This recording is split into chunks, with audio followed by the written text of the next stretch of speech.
হরি ব্রহ্ম।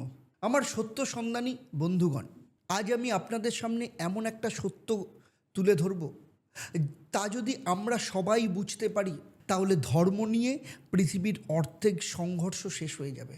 শ্রী শ্রী রামকৃষ্ণ পরমহংসদেব বলেছিলেন, যত মত তত পথ। এখন প্রশ্ন হচ্ছে, এই কথার আসল অর্থ কি সত্যি আমরা বুঝেছি, নাকি আমরা শুধু এই বাক্যটা শুনে আনন্দ পাই কিন্তু গভীর দর্শন এখনও বুঝতে পারিনি? দেখুন, ঠাকুর রামকৃষ্ণদেব শুধু একজন সাধক ছিলেন না, তিনি ছিলেন একজন আধ্যাত্মিক বিজ্ঞানী। তিনি বই পড়ে শুধু তত্ত্ব বলেননি, তিনি নিজের জীবনে পরীক্ষা করে দেখেছিলেন। প্রথমে তিনি মা কালীকে ডাকলেন। সেই ডাক এত সত্য ছিল, এত গভীর যে তিনি মা কালীকে দর্শন করলেন। তারপর তার মনে প্রশ্ন উঠল, ঈশ্বর যদি সত্যিই থাকেন তাহলে অন্য ধর্মের পথেও কি তাকে পাওয়া যায়? আর এই প্রশ্ন থেকেই শুরু হলো এক বিস্ময়কর সাধনা। তিনি ইসলাম ধর্মের সাধনা করলেন, নামাজ পড়লেন, মুসলমান ফকিরদের মতো জীবন কাটালেন। সেই সাধনাতেও তিনি ঈশ্বরের অভিজ্ঞতা লাভ করলেন। তারপর খ্রিস্টান ধর্মের সাধনা করলেন, যীশু খ্রিস্টকে ধ্যান করলেন, আর তারপর উপলব্ধি করলেন ঈশ্বর এক। ঠাকুর রামকৃষ্ণদেব একটা খুব সহজ উদাহরণ দিতেন। তিনি বলতেন, একটা পুকুর আছে, চারদিকে চারটে ঘাট আছে, আমরা যে ঘাট দিয়ে নামি না কেন জল তো একই।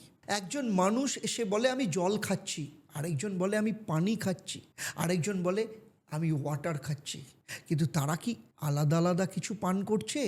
না, জিনিসটা তো একই। তেমনি কেউ বলে আল্লাহ, কেউ বলে গড, কেউ বলে ভগবান। এখন প্রশ্ন হলো, যদি সব পথ সত্য হয় তাহলে সনাতন ধর্ম কেন এত বিস্তৃত? কেন সনাতন ধর্ম কখনো বলেনি শুধু এই পথেই ঈশ্বরকে পাওয়া যাবে? বরং সনাতন ধর্ম বলেছে ঈশ্বর নিরাকারও হতে পারে, আবার সাকারও হতে পারে।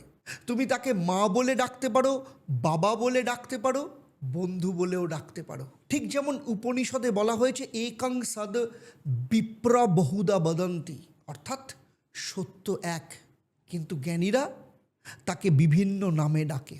তাই আমার সত্য সন্ধানী বন্ধুগণ, আপনাদের বলছি, আজ পৃথিবীর অনেক সমস্যা শুধু একটাই কারণে, সেটা হচ্ছে মানুষ ভাবে আমার পথটাই সঠিক।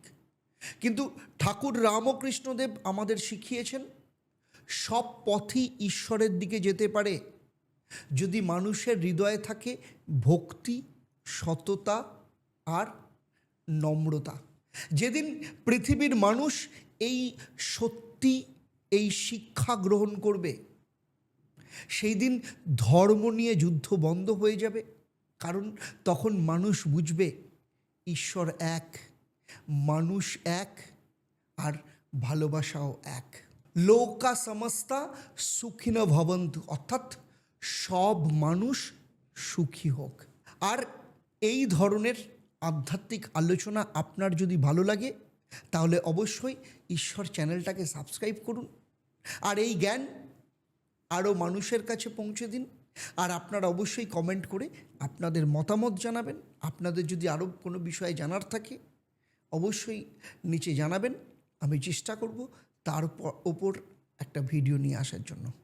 আপনারা সবাই ভালো থাকবেন, আর চলুন একসাথে সবাই মিলে বলি, ওম একং ব্রহ্ম প্রেমং পরমম, অর্থাৎ ব্রহ্ম তো একই, কিন্তু তাকে পাওয়ার রাস্তা প্রেম দিয়ে। নমস্কার, ভালো থাকবেন।